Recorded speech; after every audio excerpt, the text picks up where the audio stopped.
came right into preseason, they were committed to working hard. They knew what to expect, and they held the freshmen to that standard.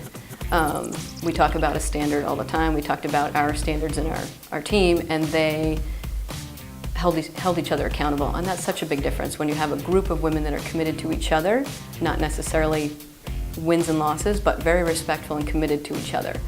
And very selfless, really. There was a lot of unselfish play. There was people playing different positions.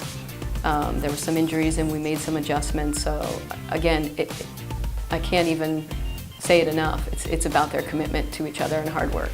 It doesn't matter who's where on this team, because if we're not all united, we're not going to be successful. So if somebody's playing a lot and somebody isn't, it doesn't matter. You should feel respected and you should feel valued and supported by each other.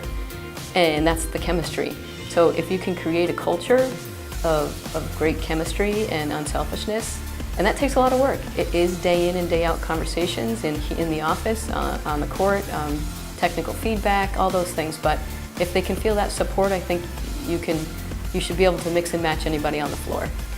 Yes, we were fortunate to have some very young, talented athletes.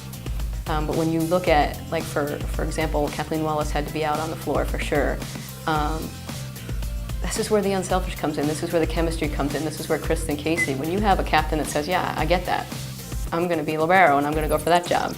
I'm going to do what's best for the group. When they're leading that way, you're going to find those successes.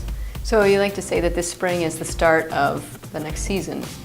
We need to work hard in the weight room and take advantage of our hours on court, and just really always setting small goals in the off season to get better as an individual and also get better as a team is important. So we want to try to hold them accountable to help them set those small goals, write those things down.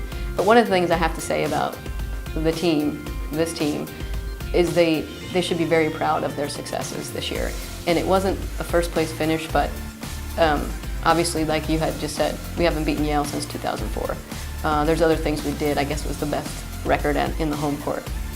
So I think we're going to take things from that and work on our consistency throughout the Ivy season and find success there.